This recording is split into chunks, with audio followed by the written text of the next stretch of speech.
Bien le bonjour à toutes et tous et bienvenue dans cette nouvelle vidéo et ce nouveau décor provisoire où je peux enfin bouger mes membres, à ma guise. Et quoi de mieux que cette journée du soleil pour vous parler de cet astre qui nous illumine depuis des milliards d'années. Il y aurait énormément d'éléments à dévoiler sur cette étoile que l'on appelle nôtre, et je vais tâcher de vous en dire le maximum bien que mes connaissances soient par essence limitées. Commençons par le commencement donc. Comme la majorité du temps dans l'univers, tout débuta donc dans une nébuleuse, ou pouponnière d'étoiles, nuage de gaz principalement composé d'hydrogène et d'hélium. Nuage de gaz qui, avec la gravité, finit par former un point très dense et très chaud, où se produisit de la fusion thermonucléaire, l'énergie des étoiles.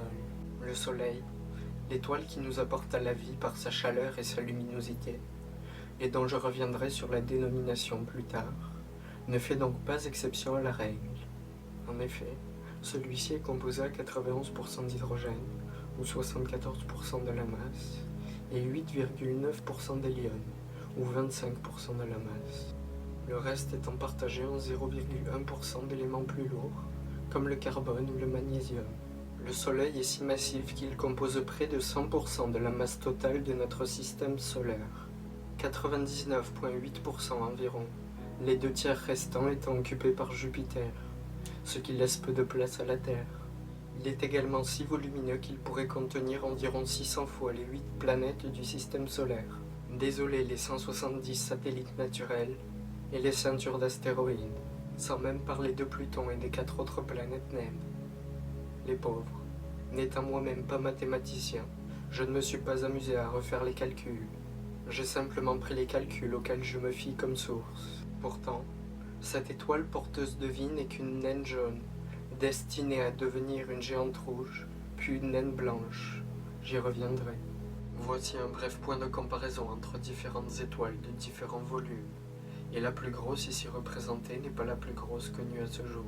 L'on peut être ici bien heureux et heureuse de ne pas avoir une hypergéante rouge dans notre système. En effet, sans cela, la vie n'aurait pas été possible sur la planète Terre, et je ne serais pas là à déblatérer à propos de cette étoile, ce qui à l'échelle cosmique n'aurait qu'un impact minime, voire même nul. Mais ce ne fait partie que de notre condition d'humain qui sommes réduits à un temps de vie assez limité, en excluant la possibilité que possiblement nous reviendrons sous une autre forme. Mais bon, je digresse. Je l'ai dit, je suis ici pour parler de notre étoile qui est tellement massive et volumineuse, même si on le voit qu'à l'échelle de l'univers elle ne représente qu'un cheveu, qu'elle est capable toutefois de maintenir en place 8 planètes, plus de 170 satellites naturels, en réalité 207 selon les connaissances actuelles, 2 ceintures d'astéroïdes, et sans le Soleil pour maintenir tout ça en place, eh bien, tout flotterait dans l'espace. Le Soleil peut ainsi être structuré en 6 couches, du plus profond, le noyau, très dense, même extrêmement dense, toujours en euphémisme, à 15 millions de degrés Celsius, où se produisent chaque seconde, à partir de 600 millions de tonnes d'hydrogène, 596 millions de tonnes d'hélium, les 4 millions de tonnes restants étant convertis en énergie. Le tout donc dans ce four à 15 millions de degrés Celsius, où se produit la fusion thermonucléaire. Dans ce qui constitue le noyau de chaque étoile, le Soleil, encore une fois, ne faisant pas exception à la règle, viennent ensuite la zone radiative, la zone convective, la photosphère, la chromosphère, et pour finir la couronne. Tout ce que je vous ai dit jusqu'à présent a été le fruit de longues et fastidieuses recherches sur l'univers, et en particulier les étoiles dont on comprend aussi bien la composition, grâce à une astrophysicienne prénommée Cecilia Payne, qui est une grande oubliée de l'histoire moderne, grâce à qui on comprend aussi bien l'univers qui nous entoure à ce jour. Pour comprendre les étoiles, on étudie donc leur spectre lumineux, et pour la plus proche d'entre nous, le Soleil, on peut envoyer des satellites, 9 à l'heure actuelle, et un 10e est en route, qui nous aidera peut-être à percer les mystères qui restent aujourd'hui incompris quant au Soleil. Comme le fait qu'à sa surface, la chromosphère, il fait environ 6000 degrés Celsius, tandis que dans son atmosphère, la qui est composé d'ultraviolet, donc imperceptible pour nous à l'œil nu. Il fait plus d'1 million de degrés Celsius, ce que l'on ne comprend pas à l'heure actuelle. Je vais donc, vous l'imaginez, vous parler de ce con. Non, pas de ce con que je suis, de ce con, l'homme en vieux français, connaît à son sujet, le soleil, et ce que je, par extension, connais. Autre fait intéressant que je ne vous ai pas encore dévoilé à son sujet, il est tellement dense, le noyau du soleil, que les 4 millions de tonnes d'énergie produits chaque seconde, et ce sous 3 formes, l'électricité, les rayonnements solaires et les vents solaires, eh bien ces trois-là, ils prennent plus de 100 000 ans pour partir du noyau et atteindre la surface. Oui, j'ai bien dit 100 000 ans. Une fois la surface atteinte, cela prend environ 8 minutes et 30 secondes à la vitesse de la lumière, soit, je vous le rappelle, environ 300 000 km par seconde, pour que l'énergie se rende du Soleil jusqu'à la Terre, que ce soit sous forme de chaleur ou de lumière nourricière, ou de vent solaire, qui nous apporte pour ces derniers les aurores, boréales au nord, australes au sud et équatoriales au milieu.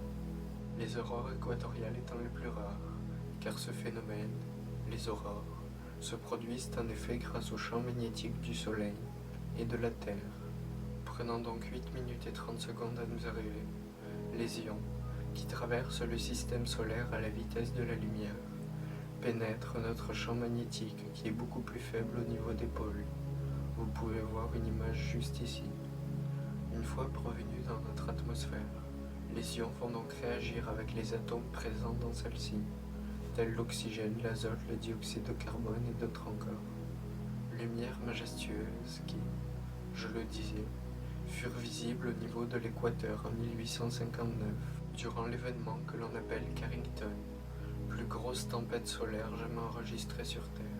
Cet événement fut responsable d'incendies dans les équipements de télécommunications et mit les tramways à terre. C'est pourquoi de nos jours, le Soleil est surveillé en permanence par les différentes agences spatiales, car en effet, les vents solaires peuvent mettre à terre les équipements électroniques. Équipements électroniques dont nous sommes dorénavant de plus en plus dépendants, mais je dévie de mon sujet.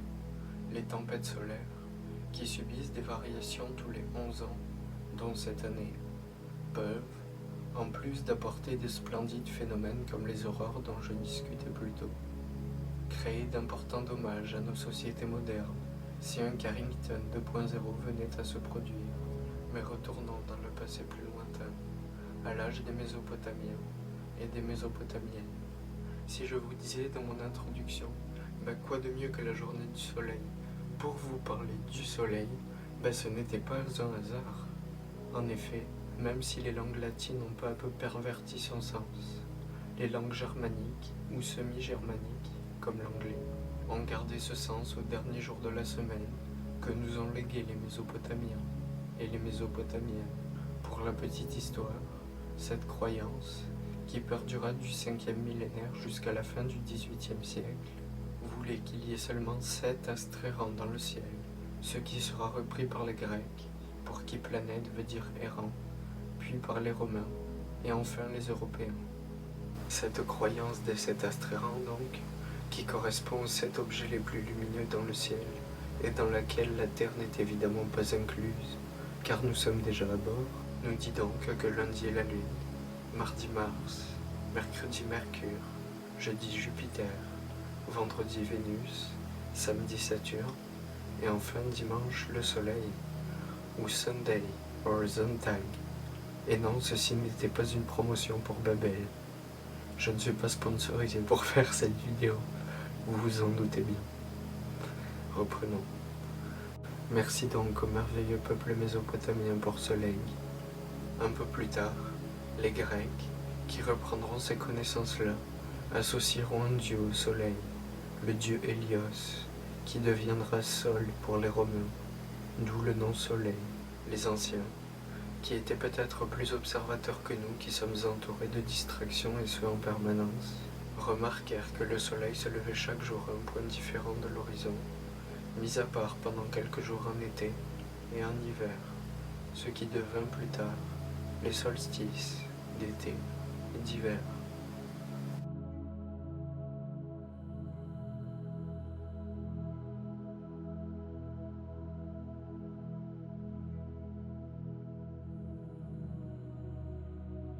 En conclusion, je dirais que de nos jours, nous savons que le soleil n'est pas une boule de feu qui serait traînée par le chariot d'un dieu. Mais Dieu ou non, le soleil n'en perd pas moins de son importance, et est même aujourd'hui scruté en permanence par des outils à la fine pointe de la technologie. La science ne nous a pas encore apporté toutes ces réponses, et notre curiosité ne cesse de croître, faisant perdurer les mystères et la beauté du monde qui nous entoure. Sur ce, j'espère vous avoir apporté quelques éléments, et si ce n'est pas le cas, eh bien, tant pis pour moi. Je vous souhaite malgré tout une excellente journée, et je vous dis à bientôt. Au revoir.